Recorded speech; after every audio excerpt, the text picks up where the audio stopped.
What's going on, world? It's your boy Steve Dab 317 back with another reaction video. Like I said, if you watched my last reaction video, I was really trying to figure out what song Tom MacDonald was responding to in terms of the distribution company not wanting to allow the song to be distributed or mass distributed.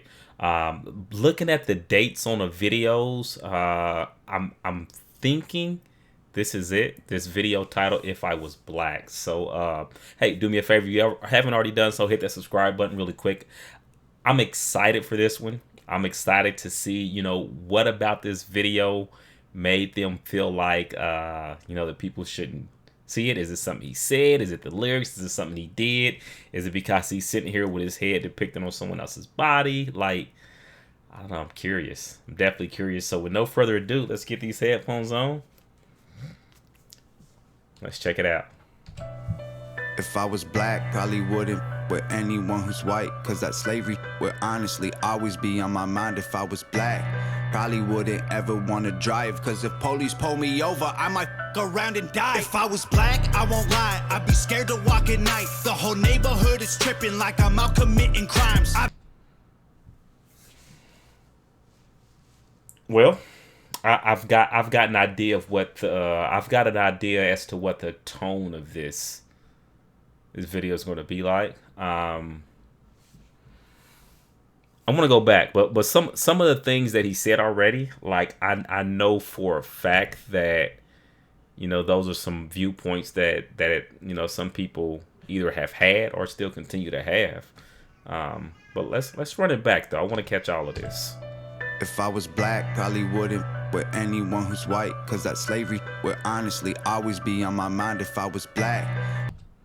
All right, so listen, if you don't like, listen, full disclosure, if you don't like me hitting the pause button, you're probably going to hate this video because I'll probably stop after probably most of the bars. So real quick backstory, and I think that this is definitely relevant to the video. And in terms of him saying if he was black, he probably wouldn't mess with white people. My late grandfather. And I don't know that I've shared this story before online. If I have, you'll hear it again if you've been around. If not, it's be a first. But my late grandfather, wonderful man, and I would say he would never identify with being a racist, but in my opinion, he was, or he at least had racist tendencies or racist ways. The thing, just the small stuff that he said, like when we had family gatherings and things like that about white people and things like that, you could definitely tell that there's some deep bottled up hatred, which I didn't understand. We're myself and my siblings grew up like it was a mixed neighborhood. We hung around everybody, played with everybody, but like this, and I'm really trying to choose my words wisely, but this isn't at all my way of saying I justify what he was thinking or doing. But, as he got older and I kind of talked to other people in the family and stuff, and I learned a little bit about his past and what he had been through in terms of, called horrible names and being chased home from school and being shot at and the attempts that individuals made to take his life and what he had to go through and having. Like he went through a lot. He went through a whole lot. So like, this isn't my way of saying his way of thinking was justified. It's just my way of saying I can see how an individual who had been through so much, I can see how they could get to a mindset where they feel like, what, I don't want to deal with any white people, period. I can see how somebody can land on that. So probably wouldn't ever want to drive, cause if police pull me over, I might go around and die. And then that also, like I said, a lot of pausing going on this, but in terms of being afraid to drive, like I don't know, and I don't speak for everybody. I'm not like the voice of the black culture or anything like that. But what I will say is, like, I don't know how many people watching this video like have ever been driving and like if you behind the wheel and you look up and like you see the police are behind you. Like it's a eerie feeling because you never know which way it's going to go. It can be a super cool police officer who just happened to be switching lanes and going about their way, or even if you get stopped, it could be somebody who's, you know, they're just literally legitimately just doing their job, or it could be somebody who's just, you know, profiling and they're on some stupid ignorant looking for drama, looking for trouble, looking for something to prove. And there's individuals like that. The scary thing is when those lights come on behind you, you don't know what you're going to get, right? You don't like it. It's one of those moments where it's almost like, man, should I actually pull over or should I just go ahead and get out of here on them? And you know, and those are thoughts that have crossed my mind before. More so when I was younger. As I've gotten older and more aware, and as my vernacular has improved, as my vocabulary has increased, as my knowledge of the laws have increased, and you know, I tend to be uh, not as bothered. And I also know like everything is legit. My license, my registration, my plates, my tags, all that, headlights, blah blah blah. So anyway, that's just what comes to mind. So I'm gonna share a lot with you on this video. This will probably, I don't know how long this video will be, but like if you're looking for a lot of insight from my perspective on this video by Tom MacDonald, titled "If I Was Black," this is the one you want to watch. One who's white, cause that slavery would honestly always be on my mind. If I was black, probably wouldn't ever wanna drive, cause if police pull me over, I might go around and die. If I was black, I won't lie, I'd be scared to walk at night. The whole neighborhood is tripping like I'm out committing crimes. All right, and 2019, I feel like this was shortly after. I don't even like. I don't want to misspeak because I may have my dates mixed up. I'm trying to remember how long ago it was, but I want to keep pushing it. But I think I know what he's speaking of specifically in terms of, you know, walking at night and you know, someone being gunned down who was unarmed. And but yeah, I'll get clarification on that before I speak on it. I'd be pissed at all these cracker rappers singing about my life. Stole my music, stole my style, give it back, that is mine. If I was black, just look at the facts, we don't stand a chance. 1 in 3 is locked away, over half don't know they dad. See, white privilege ain't a money thing, but it's white people who are running things. Y'all benefit from your coloring, my pigment produce suffering. It's all white pride, white power, white lies, white houses, white guys, whitewashing. My brothers, my sisters, my culture while I'm watching. Let me double back a little bit. Stay with me. It's mine. If I was black, just look at the facts. We don't stand a chance. 1 in 3 is locked away. Over half don't know they dad. See, white privilege ain't a money thing, but it's white people who are running things. Y'all benefit from your coloring. My pigment produce suffering. It's all white pride, white power, white lies, white houses, white guys, whitewashing. My brothers, my sisters, my culture while I'm watching. If I was black, I'd probably hate myself from they say. Racism made me racist, and I am not the one to blame. Racism made me racist, and I am not the one to blame. Whew. Man, there's a lot to unpack there. Racism made me racist, but I am not the one to blame. End of quote. I know for certain that there are individuals still in this current day and age who are kind of going back to what I said about my late grandfather, you know, but I know still alive today, there are individuals who are racist, many of whom don't even realize it. And I mean, it's like some things just seem so second nature or natural, like they don't even notice some of the things that they do or saying things that they say or how they act around, you know, different demographics and things like that. But like, I get the mindset of, you know, people being hateful towards me is the reason why I hate them. But, you know, in listen, I'm not a turn the other cheek person.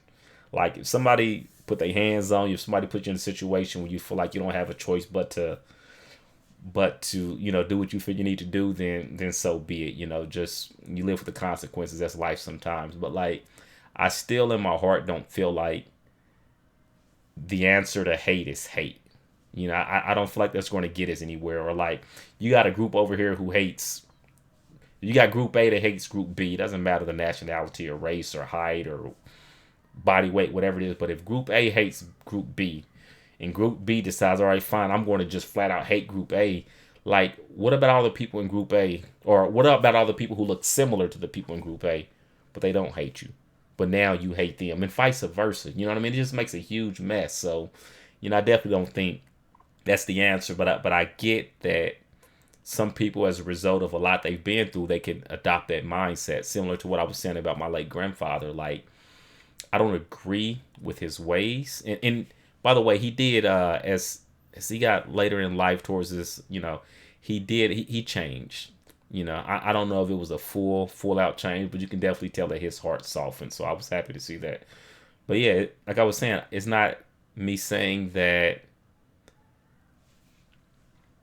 I agree with that approach. It's just me saying I could see how somebody can land on that. Same thing about his lyrics right here. I can see how y'all somebody won't can say land it on to that. my face. In the circles you feel safe. Y'all been using words they made for us when we were slaves. Hey, wait, whoa. I know that was long ago. If I was black, I'd want my reparation money paid. If I was black, I'd take the police, I'd take the whole clan, I'd put holes in their sheets. If I was black, I'd put gold on my teeth. So if you think I'm broke, you will know when I speak. If I was black, it's my face on a T, R.I.P. underneath, on my name next to free. Let me go back to one part of this hook real fast. Reparation money paid. If I was black, I'd take the police, I'd take the whole clan, I'd put holes in their sheets. If I was black, I'd put gold on my teeth. So if you think I'm broke, you will know when I speak. So the fascination with gold, that's an interesting topic. So I think that I don't know. Is it Yeah, actually, yeah. And I'm going to say yeah because thinking about rappers, a lot of the rappers, all those gold, diamonds, platinum, whatever they're kind of sporting nowadays. I think oftentimes it is about wanting to show, hey, I've got money. I believe all that's decently expensive at least. But what I was going to say was I think that the fascination with gold and jewels, I think that kind of dates back to like the Egyptian time, and how, individuals had lots of gold and different jewels and gems and things like that. But I can see where he's going with that. If I was black, it's my face on a T, R.I.P. underneath, on my name next to free. If I was black, I would die in these streets just to speak in my mind because I had a dream. If I was black. If I was black, probably wouldn't ever do my taxes. Why support a government that persecute my blackness? Or pay the wage of law enforcement putting us in caskets? Or help to build the prisons that we trapped in? If I was black, I'd be mad. People glorify the trap. My blackness, or pay the wage of law enforcement putting us in caskets? Or help to build the prisons that we trapped in?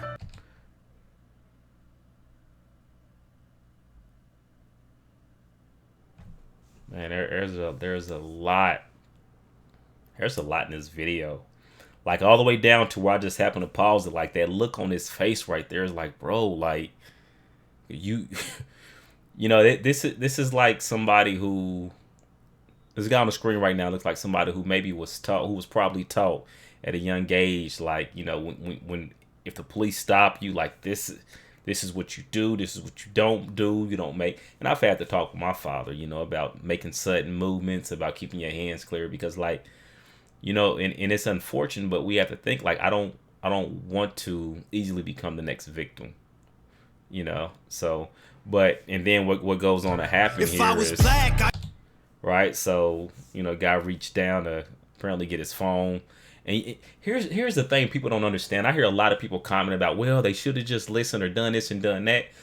You don't know what you would do in a situation until you're in a situation. And that applies to so many things in life. Like people are like, oh, well, all you had to do was listen to the offer. Like when you've got 5, 10 different people yelling at you, giving you different commands, you're already nervous, you're fearing for your life. Like people don't always make the absolute best decisions. And I think that if individuals are put on the side of the law, they should, in an ideal world, they should at least be able to exercise enough restraint to consider alternate measures to taking somebody's life. I mean, I know they've got tasers, stun guns, things like that. Yes, I'm aware those don't always work, but like situations like what you see on the screen, they happen too often. because even once it's too often, you know. Um, I don't know. I see a lot of people pointing fingers and blaming, like, oh well, should they shouldn't have been running, or they should, and it's really, I get looking at the things that lead up to an issue, but that still doesn't excuse someone's behavior, right? When it wasn't a correct course of action. A cell phone, come on, you just killed somebody with getting a cell phone. Could have been a nervous kid going to call his mother because he didn't know what to do. Mom, what? And here you go, and he lost his life. Now, let's spin the chair around, look at it from the other perspective, right? This is that part of that video where, like, either people are going to be dialed in and understanding, Steve Dab enjoys going to detail and looking at it from a non-biased perspective the best I can, or looking at it from various viewpoints as a police officer, right? Let's say I end up in a situation where I'm chasing somebody and I don't, maybe I do, maybe I don't know exactly what they just did, or maybe I heard they're involved in, or I don't know. But I also don't know if this person is armed. All right, I don't know if they're dangerous. I don't know if they have a warrant. I don't know if they've already murdered 10 people.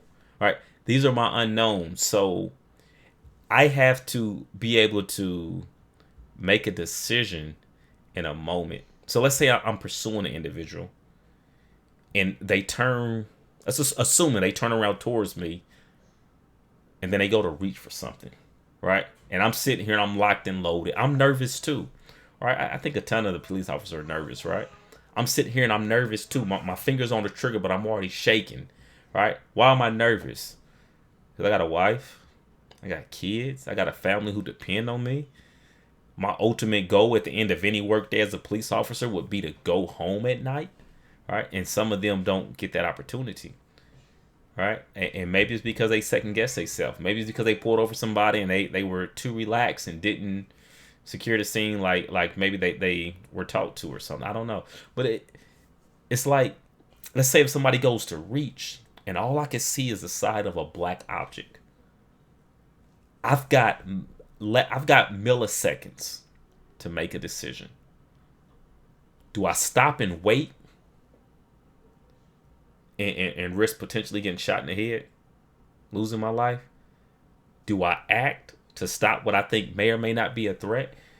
And again, feel free to share your viewpoints in the comments. But like I said, my thing is I try to look at situations from multiple perspectives, and I would argue that if you have never taken the time to sit down and try to look at it from another point of view, like, to me, you're doing yourself a disservice, right?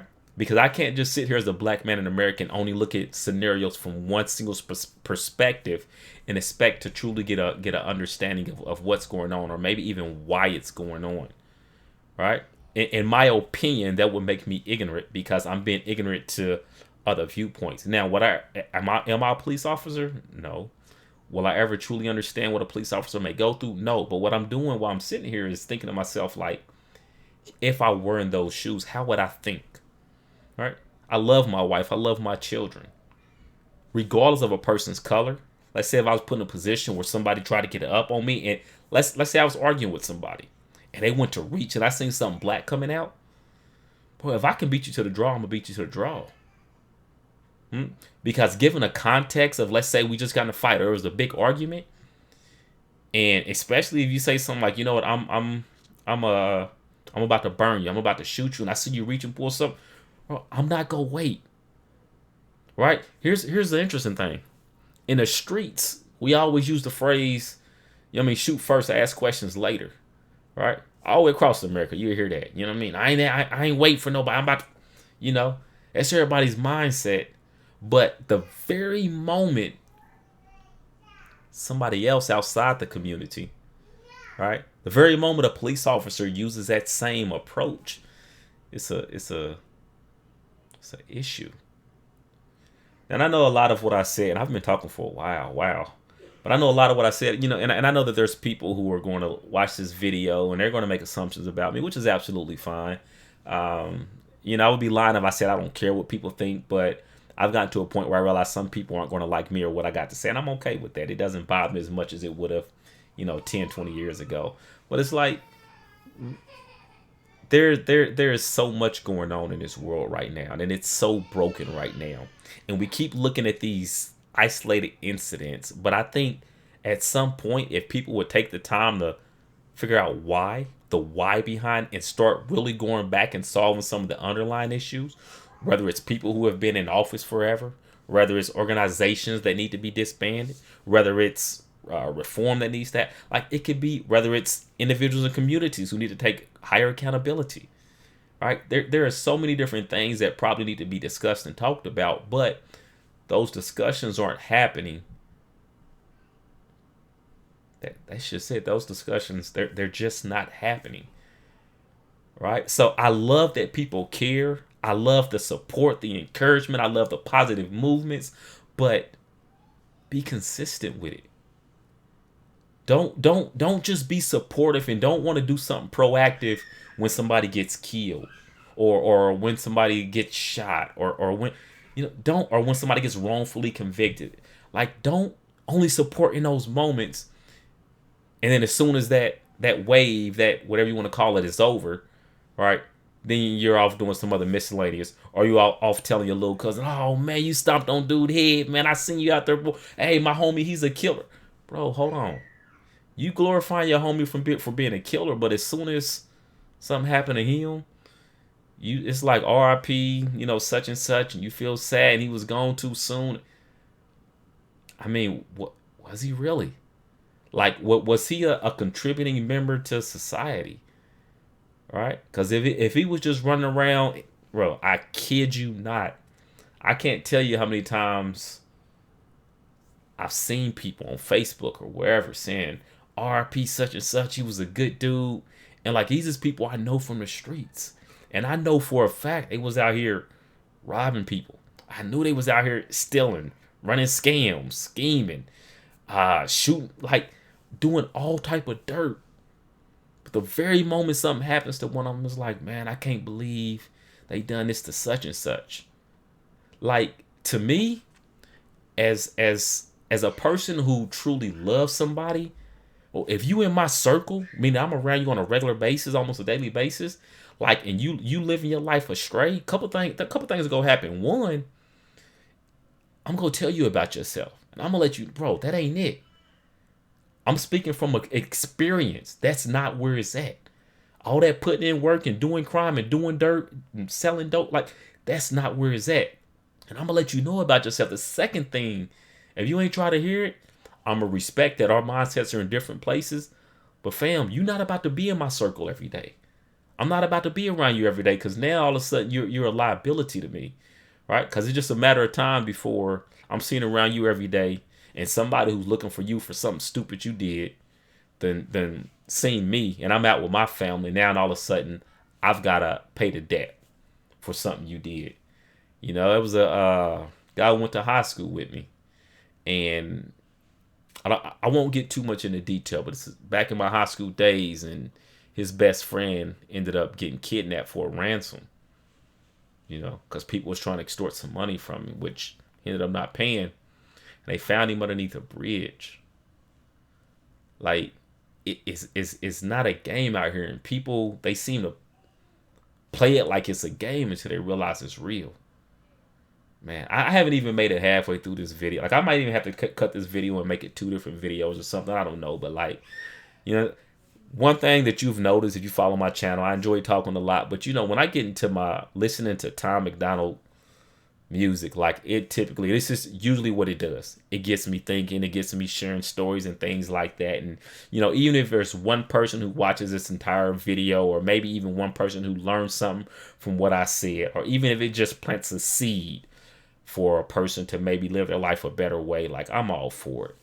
Let's jump right back into it. I'm gonna go back about 10-20 seconds just because I've kind of lost track on where the video was. So Steve Dab, that's Steve Dab for you. Why support a government that persecute my blackness, or pay the wage of law enforcement putting us in caskets, or help to build the prisons that we trapped in?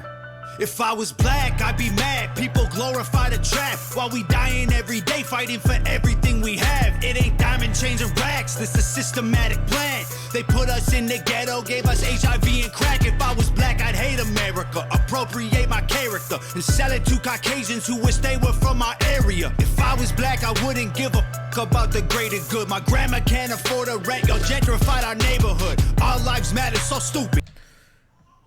Man, this is gonna be a 12-hour long video. Diamond chains and racks, this is systematic plan. They put us in the ghetto, gave us HIV and crack. If I was black, I'd hate America. Appropriate my character and sell it to Caucasians who wish they were from my area. If I was black, I wouldn't give a f about the greater good. My grandma can't afford a rent, y'all gentrified our neighborhood.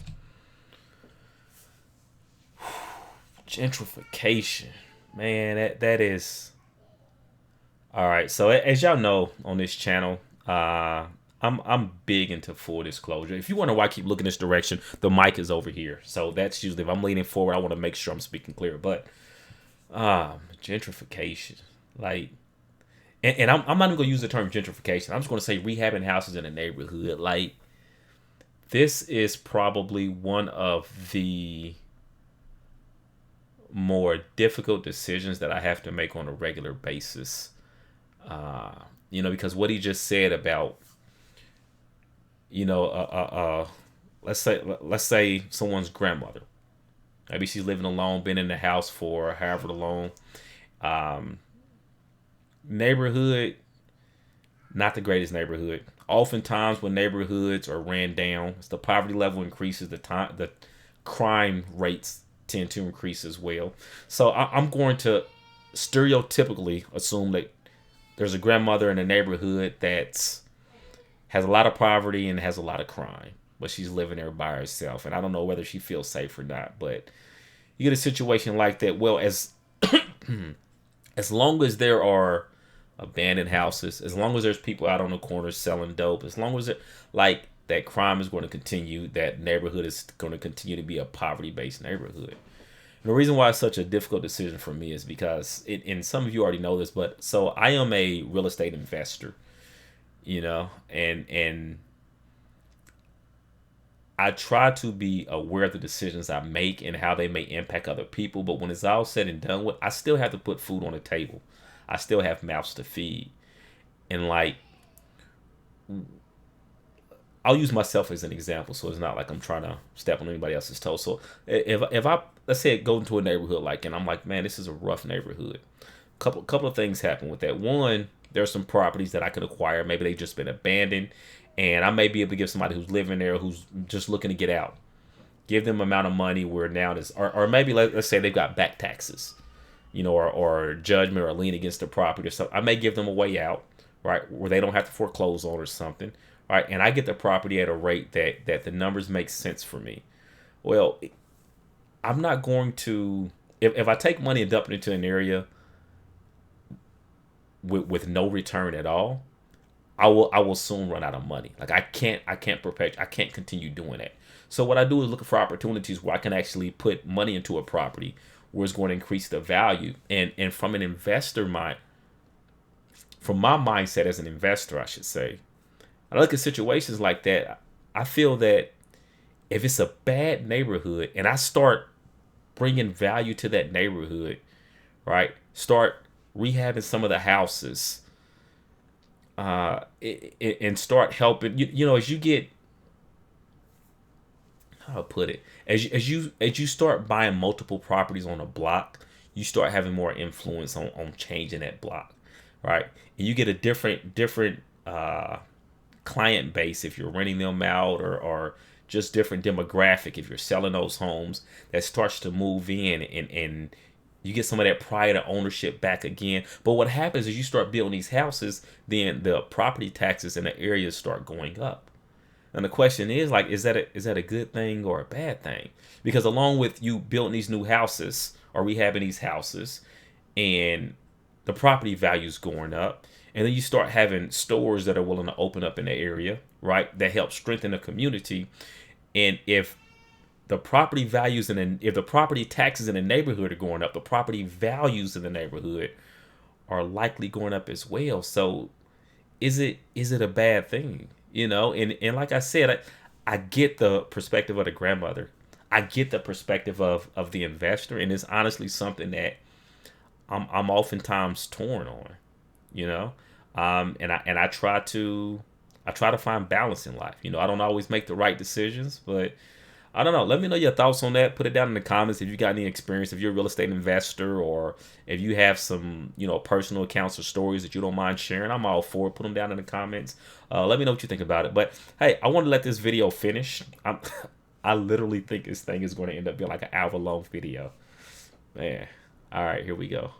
Character and sell it to Caucasians who wish they were from my area. If I was black, I wouldn't give a about the greater good. My grandma can't afford a rent. Y'all gentrified our neighborhood. Our lives matter, so stupid. Y'all hijacking our movement. Black lives matter because we losing innocent youth to police shootings. If I was black, the only role models I'm shown is the rich black rappers pushing guns and drugs and hoes. Yeah. Hey, y'all won't say it to my face. In the circles you feel safe. Y'all been using words they made for us when we were slaves. Hey, wait, whoa. I know that was long ago. If I was black, I'd want my reparation money paid in full. If I was black, I'd take the police, I'd take the whole clan, I put holes in their sheets. If I was black, I put gold on my teeth. So if you think I'm broke, you will know when I speak. If I was black, it's my face on a T, R.I.P. underneath, on my name next to free. If I was black, I would die in these streets just for speaking my mind because I had a dream. If I was black, you'd attack when I say I'm proud, cause you're mad that you ain't allowed. If I was black, y'all ever tried to take me down, one fist in the air, I would stay my ground. If I was black, I'd take the police, I'd take the whole clan, I put holes in their sheets. If I was black, I put gold on my teeth. So if you think I'm broke, you will know when I speak. If I was black, it's my face on a T, R.I.P. underneath, on my name next to free. If I was black, I would die in these streets just for speaking my mind because I had a dream. If I was black.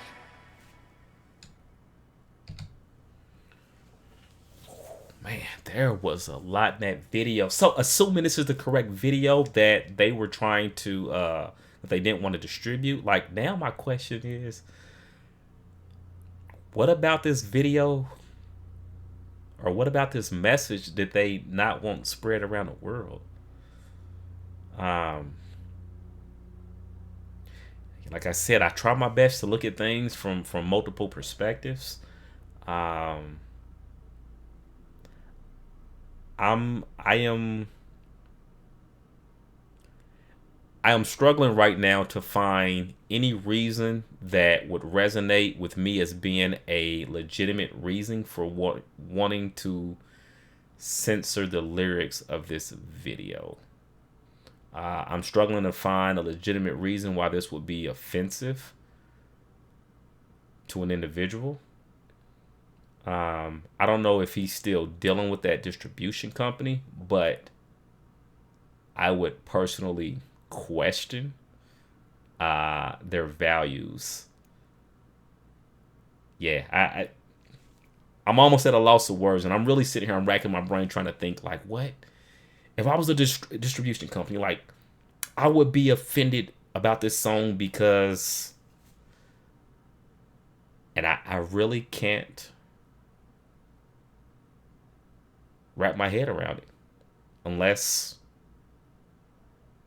I hated the truth. Anyway, Steve Dab 317 for now. I'm signing out. Peace.